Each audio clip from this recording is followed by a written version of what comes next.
پہلے. اچھا وہ سیدھا سیدھا سوال یہ ہے کہ قیامت کب ہوتی تھی اور کیا ہوتی تھی.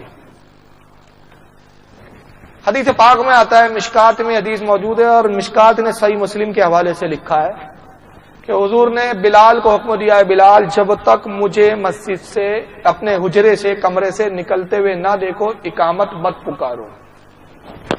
مجھے جب تک حجرے سے نکلتے ہوئے نہ دیکھو اقامت مت پکارو. تو حضور صلی اللہ علیہ وسلم اپنے حجرے میں ہوتے ہیں، صحابہ اکرام بیٹھے ہوئے ہیں، بیٹھ جاتے رہے صف لگا کے. حضرت بلال بھی بیٹھتے اور حضرت بلال کی نگاہ بار بار اس طرف دیکھتے رہتی حضور کے حجرے کی طرف.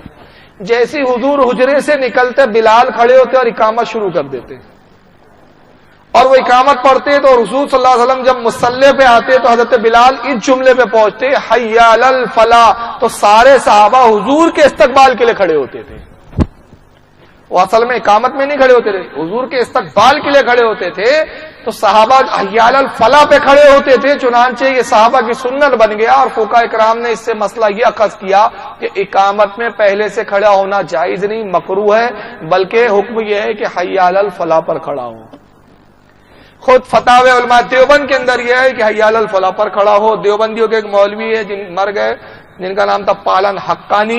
پالن حقانی کی کتاب شریعت یا جہالت، اس میں پالن حقانی نے خود لکھا کہ اقامت میں حی علی الفلاح پر کھڑا ہو.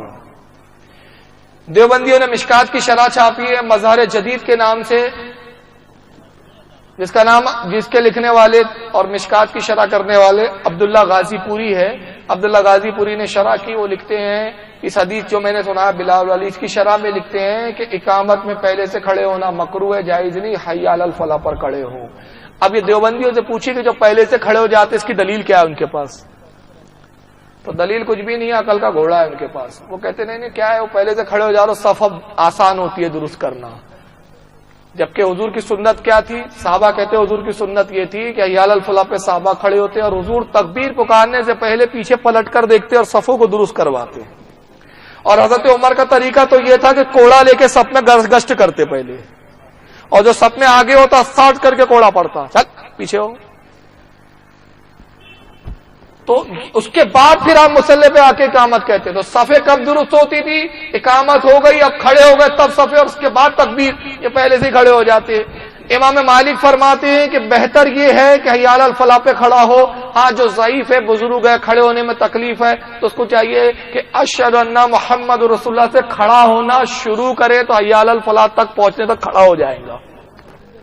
اور امام شافعی کہتے ہیں کہ میرے نزدیک تو سنت یہ طریقہ ہے کہ قد قامتی الصلاح پر کھڑا ہو، یعنی وہ حی علی الفلاح سے بھی ایک اسٹیپ آگے کی بات کر رہے ہیں. تو کسی امام کے نزدیک نہیں ہے، بلکہ فتاوی عالمگیری جس کو وہابی دیوبندی بھی مانتے ہیں، کہ کیسے مانتے میرے یہی آج تک سمجھ بھی نہیں آتا کہ کیا مانتے، طبیعت مانتے کہ دل مانتے.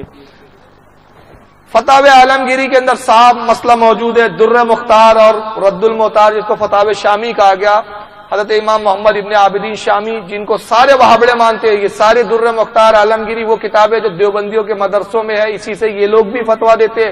مگر ایسے مسئلوں میں جہاں بریلیوں سے مخالفت ہو تو اندھے ہو جاتے، پھر یہ کتابیں نہیں نظر آتی ان کو.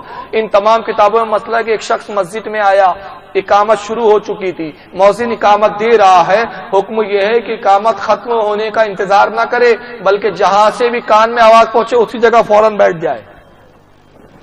مطلب یہ نہیں کہ اب مسجد میں آئے، اب جیسی گھسے دیکھا تو اقامت تو ہو رہی ہے، سوچا اب یار چلو اب کیا بیٹھنا، اقامت تو ہی رہی ہے، اب ختم ہی ہو جائیں گی اقامت. یہ مکروہ ہے. وہ کہتے فقہا فرماتے فوراً جیسی آواز پہنچی وہیں بیٹھ جاؤ، اور جب مؤذن حی علی الفلاح پر پہنچے تب کھڑے ہو. حضرت سیدنا امام محمد جو امام اعظم ابو حنیفہ کے شاگرد ہیں، موطا امام مالک لکھی انہوں نے اور کہا کہ سنت طریقہ یہ ہے کہ حی علی الفلاح پر کھڑا ہو. یہی قول ہمارے امام اعظم ابو حنیفہ کا ہے.